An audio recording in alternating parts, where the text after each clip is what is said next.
just so we can save Wano type shit. It's destiny. Right. But I'm hoping that when he said defective, it's just because he came out pink and not blue. It sounded like drastic. I hope not. They just let that go. They stopped talking about it. They just went to the other.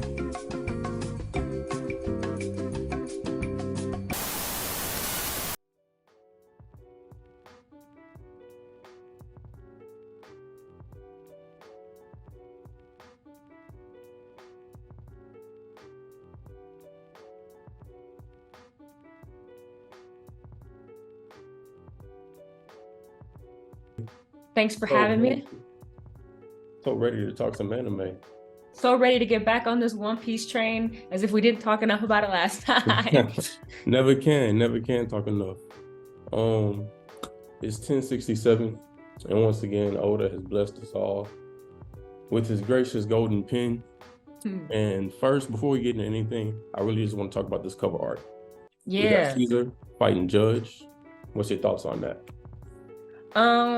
I feel like knowing that Caesar worked so closely with Vegapunk and that Judge worked so closely with Vegapunk, this is definitely finna be a fight. They probably both already know each other's weaknesses. So it's a little harder because, you know, Caesar obviously has like that power up of being physically untouchable, but if Judge, you know, worked close enough with him and is like, I already know how to body you, like it could be over in a wrap. It's definitely one of those types of cards that's like, it's either going to give you the win or be the reason that you took a L. Yeah. I definitely think it could go either way. It's a toss-up fight for me right now, but I think mostly because seeing what I've seen from Judge so far, I really don't just look at him as that strong. So first, I think Sanji could have bodied him. That whole situation at Cake Island, how I think what happened, he got ambushed or something by his little army or something like that. One-on-one, Sanji is thrashing him. So what I've seen from Judge, he's definitely a weaker candidate amongst all of his own crew. So I could see how Caesar could definitely get the upper hand, because you know when Caesar like get you in a closed vacuum in just a room, a closed space, he can change the oxygen in there to zero. So there's a couple sneaky ways he could sneak up on him. Yeah, it looks like we outside for now, but don't let him get you underground or something. It's a wrap. Facts. But next, going into the chapter, I think this is like the first 1 or 2 pages jumping in. I realized Oda has potentially created the smartest anime character of all time. But not only that, with the, what is it called? The brainy fruit. He can memorize brain fruit. The know me. He's ever seen, all knowledge. So it's just consistent knowledge. On top of that, becoming basically the One Piece version of pain. So they also got hands. So I feel like that's because we're gonna have another war soon. Oh yeah, it's coming. They pretty much foreshadowed that by the end of the chapter, but we'll get into that a little later. Exactly. So we definitely know that's coming. I think just having him on your side is like an asset is invaluable. For sure. So I'm really curious to see what the outcome is and how, like, whose side he's really going to end up being on. Because I don't think he's really going to take a side. That's exactly. It could be. I think for one, he's always going to look out for himself no matter what.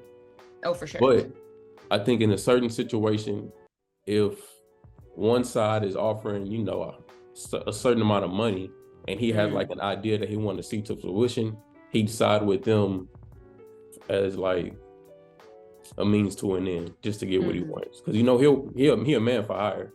Yeah, and I think too, with him being as smart as he is, I don't think that there's like an offer you can give him that he can't be like, okay, I know exactly how to flip this, so I'm taking absolutely no L's.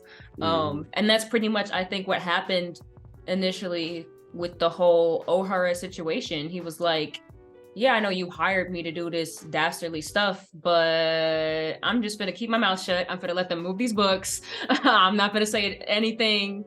You know, I feel like he definitely has his own moral code that he lives by. I don't think that he's moral less. I don't think that he's just out to I don't think he's like full mercenary mode, just like whoever pays me, I got you or whatever. I think he still definitely has, you know, his own lines that he doesn't want to cross.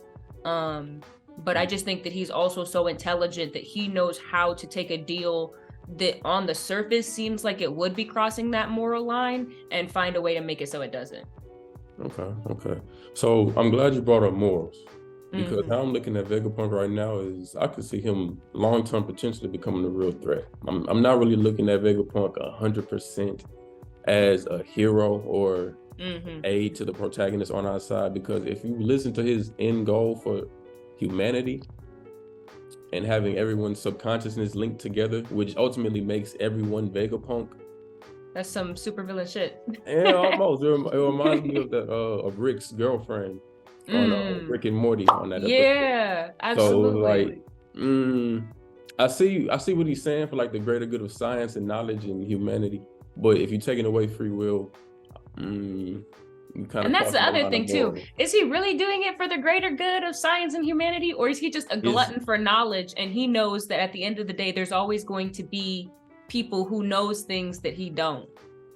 That's true. But okay, boom, let's say this. At the end of the day, let's say that would definitely help humanity and science further and knowledge gather, right? Who's to say everybody even wants to join that? And then when and Chopper, the op, he was like, "I'm gang, sign me up." Ready, I'll jump. Bro, he's like, "Give me my microchip." I don't see Kid being down with that. Just off of absolutely not. Off of who are you? No, I'm not. I'm a standoffish. No, fuck you. I think Chopper's probably the only one on the crew that would have gone along with it. And I still feel like Nami would have taken him aside and been like, listen here, I need you to not make these decisions on a whim, okay? Nami's for sure gonna play mother. Right? Zoro's gonna be like, listen to your mom.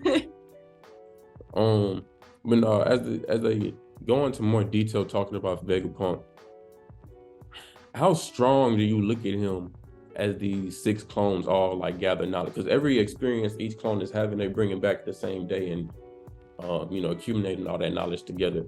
But on top of that, I feel like a few of them can throw hands. Like I feel like if it's 6 of them, 4 of them can throw hands. I almost kind of like want to pull back up the little chart thing that they gave us where they kind of explained where each of them was, because when I first saw it, like you saw the layout of him, he's got 6 clones and then you also count him. So my first thing was like, oh, this is a parallel to the 7 deadly sins, because I noticed there's wrath, I noticed desire, which you know correlates to lust to me, there's wisdom, but then you also have things like flair, evil, and logic, and I was like, I don't know how close this can parallel. I don't know if this is like a translation thing, and that's why I'm also kind of waiting for the official to come out, because once the official comes out, it could very well be, yeah, these are just straight up the 7 deadly sins. That's true. Which I always love 7 deadly sins, like parallels in anime. It's always a lot of fun. I feel like definitely at least a few of them have hands. Like the one that's just there to eat and sleep for the rest of them, that one probably doesn't have too many hands. That might be like a weak point or something. But I feel like at least evil, which is 2, Vegapunk 2, Vegapunk 5, and Vegapunk 1. I believe at least those 3 you do not want to run into.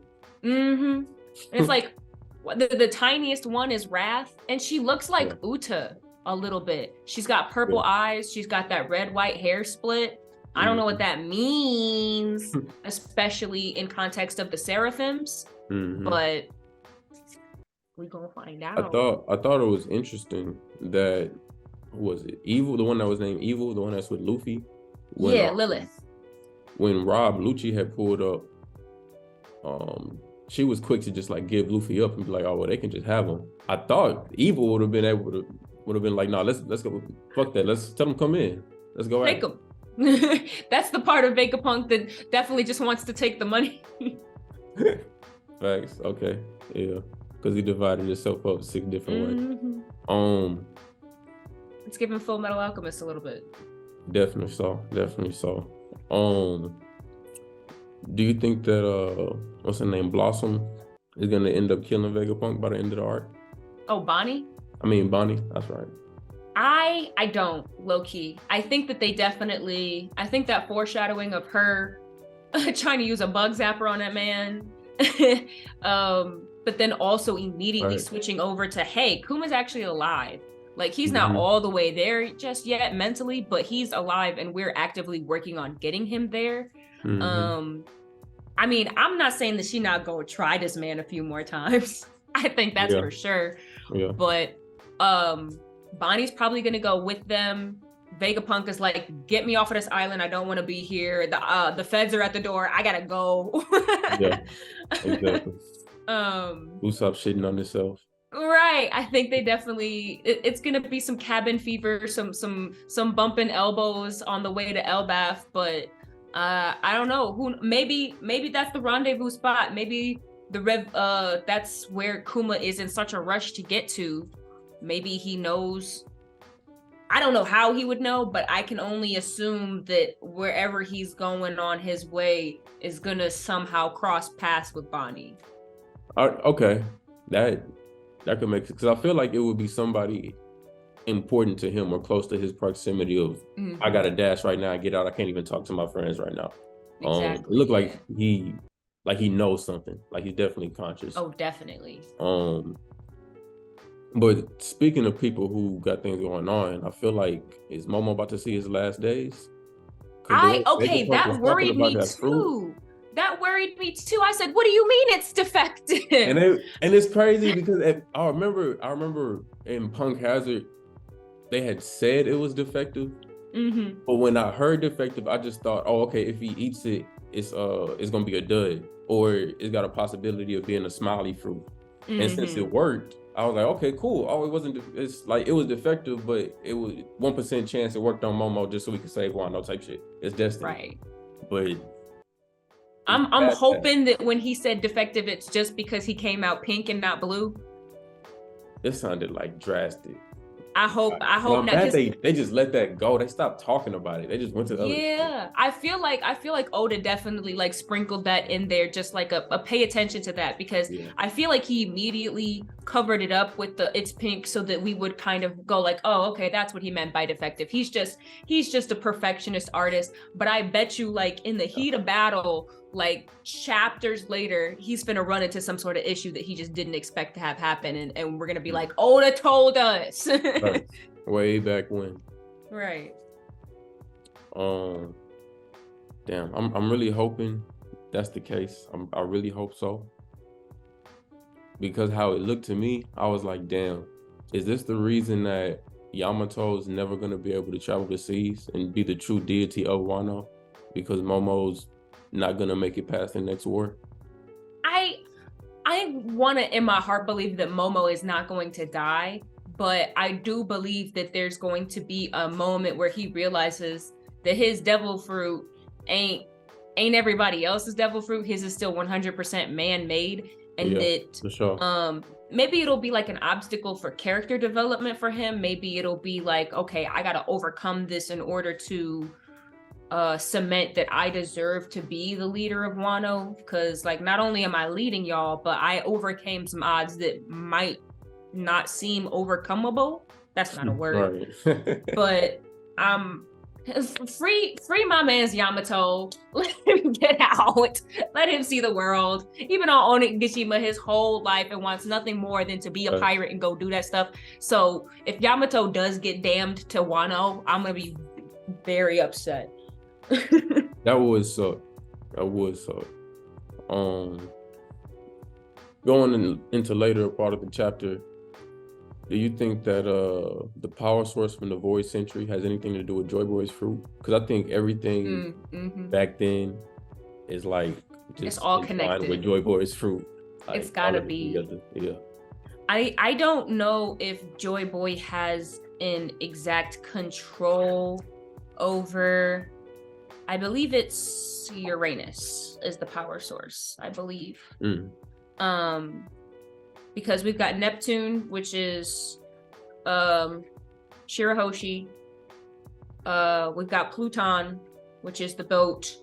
And I think Uranus is what we're going to find out to be that power source. There was a cover art with Enel on the moon talking to the moon men.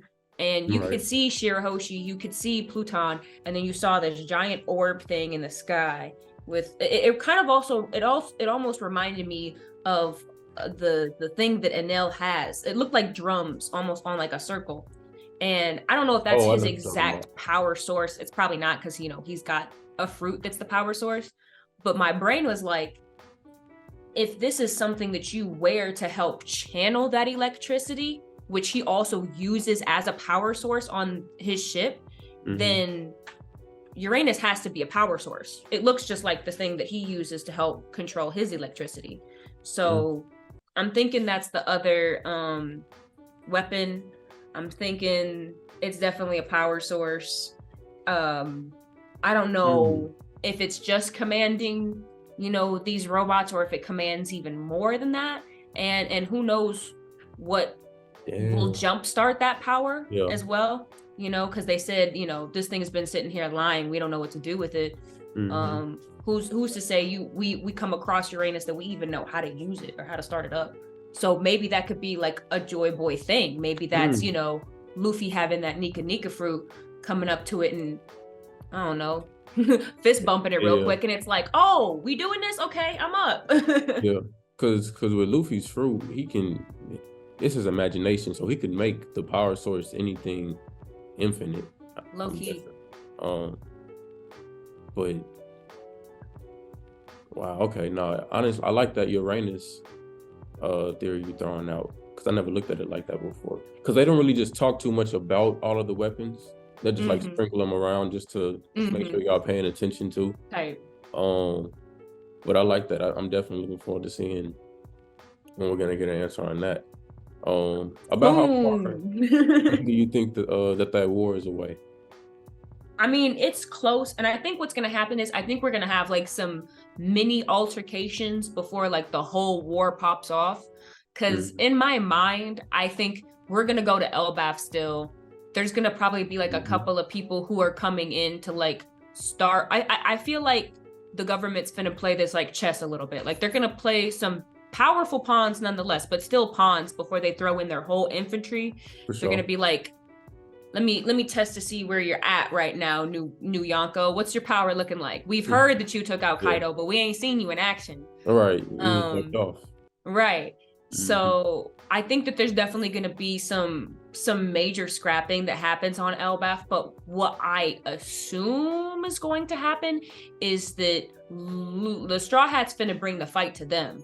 I think they finna roll up on Marie Joie and be like, Miley, what's good? Hey, I would like that, because Luffy should feel pretty fucking confident right now with his new fruit, considering what he is.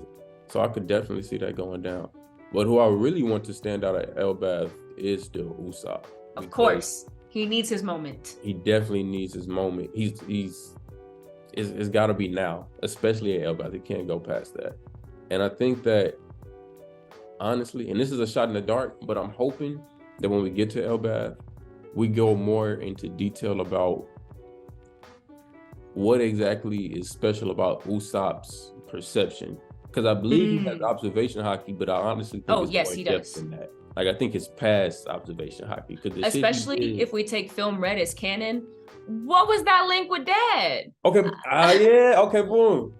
Thank you. Yes, I almost forgot about that scene. That was something I was like, it's past, okay, yeah. Super Saiyan 2, like his observation hockey is another level. I'm not sure if he's gonna be able to see into the future as well.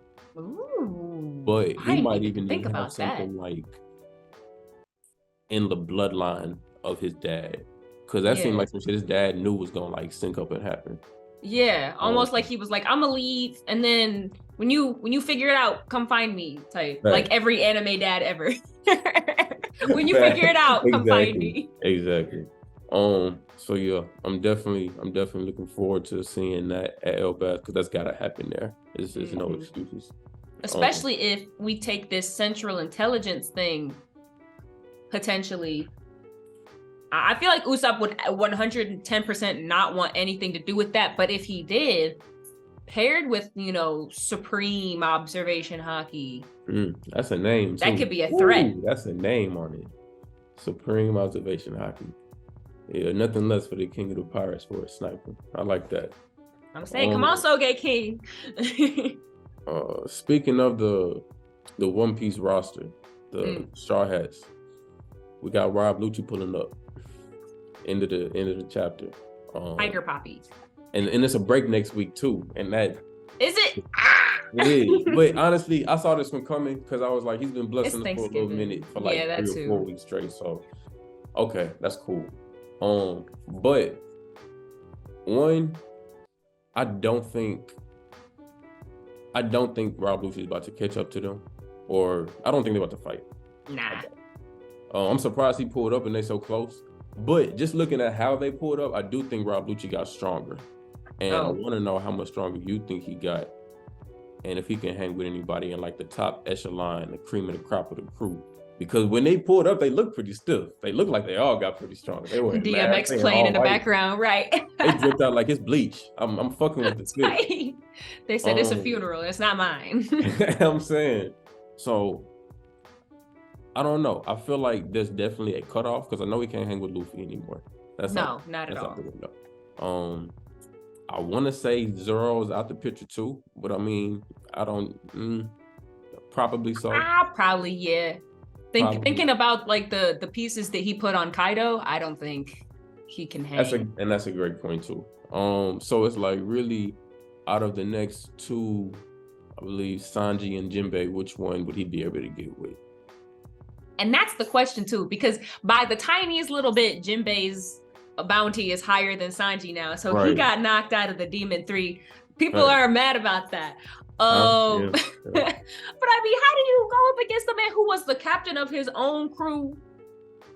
Got fishmen karate, bro. The first son of the sea. Like, I mean, has a whole nother army to himself. I mean, I get it. Plus he got all these years of experience and he was a previous warlord. I'm not mad at that being in the big three. He got like at least a decade on the man, I want to say, too, like in terms of age. Like, I really feel like 15. Because your man maybe, like, 47, 53. Right. He's pretty seasoned. Right. But I mean, Sanji not like far behind him as far as strength-wise. No, not at all. And I feel like in some situations, Sanji could be stronger than Jinbei as well. Yeah. Maybe if it's hot. If it's hot. You, at the cloak in a certain. Man, I'm sorry for throwing up late like that. It's good. We got Trey here for the last. It's a party. Definitely closing out. We was really just talking about right now. You seen Lucci just pulled up. Rob Lucci. Lucci did pull up. Tell me who you think he'd be able to squab with between Sanji and Jinbei. Is he gonna? The question is he gonna win or who is he gonna fight? Is he gonna win? Because he looked like he got stronger. Right? Like you seen how he pulled up. He got new drip. He got new mask. They got all white. I think the Straw is gonna run and Jinbei gonna have to be the one to stay behind and fight him. He better not do that shit. Jinbei better stay his ass on that boat. Jinbei is very good at stay his ass on that boat. Jinbei the only one who can catch up without the boat. He can go in the water. That's true, but we don't even need you to do that. We so strong, we shouldn't even be able to. We're not gonna be just running from Lucci. We all together we can handle this nigga. It's really about who might lose to him on a one-on-one fight. Because I think Zoro can handle him. I think Luffy is no question. I think Jinbei can handle him too, especially if they're like in the ocean. For sure. Lucci is a devil fruit user. Let me see. It's gotta be Sanji. And even then, I still think Sanji would it would be close, but I still think Sanji would whoop on him low-key. Especially if he got his cloak. Wait, hold on. I ain't gonna lie. I ain't gonna lie. Lucci. Hey, but look, Sanji just got stronger. We just seen him in the war. And he got his cloak. No, wait. He don't got the cloak no more because he's in the That's what we trying to question right now. How much stronger did he get? They got that much stronger. Imagine how much. You think he got strong enough to hang with Zoro? I think he was beating Zoro back in back in the day. So but shit, it's a new day. You think Lucci's stronger than Zoom? Why can't I remember his name? The samurai from back in the day. Zoom. He got the overalls. He the long neck. He fighting him in the anime right now. No. Fighting him in the anime right now. Who is? Queen. Queen. Thank you. You think Lucci's stronger than Queen? Hell yeah. Because that's okay. I was about to say that's the real litmus test. I do think Lucci got stronger than Queen. He's cyclical. Yeah, because it looked like he had in this new group he brought with him. That's true. And I feel like these new niggas strong too. Yeah. Nah, I think Jinbei gonna have to stay if they all don't run. I got a text. The Marines wouldn't send Lucci after Kaido, but they sent him after the nigga that beat him. But when we're gonna close it out, I want to ask you, what's some early predictions you got for the next chapter coming in, Trey? Because we got a break coming up soon, so we got nothing but time to just think about what the fuck gonna happen next. What's gonna happen next? I think that Oda's gonna key in on the Blackbeard situation. I think that is going. I don't think Jinbei is gonna stay. I think they all gonna run away from him. He better stay in the boat for the moment, because I think they're gonna cause. I think Vegapunk is gonna cause a big enough distraction for Cypher Pole. They're gonna put up a fight, but to give them time to get the Straw Hats their assignment before they get off their island. Vegapunk is also gonna go with the Straw Hats, so he's gonna buy another. Oh, really? Yeah, he was like, "Take me." But which version of him did you think he meant? The real version, I think. The real one? Okay. He's gonna leave the fake ones behind. Do you think his central intelligence is gonna work if he gets too far away from Egghead? That's a great point. You seen how big his head was? I did. But everything is all over the planet. That's I don't want to limit his genius. So I don't know. That's not even. I wouldn't even question it. His brain is gonna work fine. I feel you. I know the Revolutionary's gonna make a move. That's what I was about to say. I think they do go link up with Dragon for sure, but they may take a break from it to go touch back on that. Where Kuma went. And you talk about that Blackbeard situation. I feel like, personally, I don't see no situation how Law's not dead. I think Blackbeard's that dude. He escapes, bro. He got plot armor. Bro, we somebody died, but he look escaped. In Dressrosa. We seen this nigga Doflamingo whoop on him for 119 episodes. He shot him in broad daylight. I feel like he tore off his arm in the scene. Blackbeard is a Yonko, right? This ain't no warlord no more. This is I do know Law got stronger, and that's cool. And I like what he did against Big Mom, but that was a 2v1 situation. This nigga Blackbeard is a dog. You know which fruits he got, because he got 2 of them. If he did, people are gonna riot. Because honestly, I feel like Blackbeard really wants Law's fruit to do, because you can get eternal life with his fruit if you sacrifice for sure. Law. So it's a lot of things that can. I don't see how Law's alive right now. I don't see how he's sticking with. Because I'm knocking on wood, he's not about to put hands on him. Pause. That's what I'm saying. What's your prediction? Next chapter. My prediction for next chapter, I definitely don't think anything we talked about this chapter is getting brought up again in the next chapter. I'm hoping you're right. I'm hoping they go to that Law situation, because I really want to know what happened. Got so much content to touch on. I wouldn't even be tripping away. They do, because we still don't know about that shit with Jinbei and Who's Who. I mean Shanks and Who's. I still want to see that flashback. Haven't showed us. Let me think. What else? What else is? I hope they talk about Momo and if he's gonna stay alive. I hope. But honestly, besides, because I do think you're right. I do think we're gonna get away from Rob Lucci. We're not gonna fight him. Yeah, I feel like they gonna run. They don't want to do that right now. Not there. Yeah, we're probably gonna do a Kuda burst and get the fuck out, because no one can stick with us when we do that. We always get away. We're gonna have to hold Luffy down the whole time though, because Luffy finna be like, "Let me at him, let me at him." But no, he's ready for it. No, because if you heard their reaction, he was like, Rob Lucci's at the at the door or whatever. Not necessarily. I heard Usopp's reaction. Like, oh, I ain't hear Luffy. Yeah, Luffy not with him. That was Usopp crying and shit. But Luffy also, if Luffy don't fight without a purpose though. I mean, he do have a purpose, but I think it depends on who it is. If a certain nigga pop out, Luffy will squab him in the middle of the street, especially Blackbeard, because he still blame him for that ace shit. Especially everything he did to Robin, I would not be surprised if Luffy was like, hands part 2. Yeah, definitely. But I think no matter what happens, I'm definitely gonna enjoy it because Oda hasn't missed yet in like the last 8-10 chapters. I don't know. It's been a minute since I haven't really just enjoyed a chapter. So Right. I think it's definitely gonna hit. I'm looking forward to 1068. Hopefully that's in 2 weeks instead of 3. But Please don't do 3 weeks. hey, we going. It's a holiday. We'll see. That's what I'm saying. We about to go to December soon, but I don't know. We got Thanksgiving coming up. But the break is next week. You're right. Hopefully so. But Ricky, Ronnie, thank you so much for joining us. Definitely appreciate having you here, sharing your expertise, knowledge of anime and One Piece. Love to have you again. Let us know whenever you're free. For sure. I'd love to be back.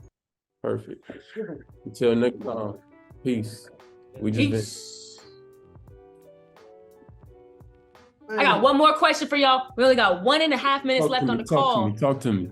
They said that that thing stopped working during the Fishman civil rights period. Right, they did. And then it climbed the grand line or the red line. Yeah. That was interesting. I wonder how that overlaps with what the Fishman got going on, though. Was it just like a time period coincidence, or is it linked? Whatever power source they had back then, the Fishmen were able to use it, and that's what was fueling the robot. And then right when it stopped, they just must have ran out of whatever that power source is from back then. That's wild. That's what I'm saying.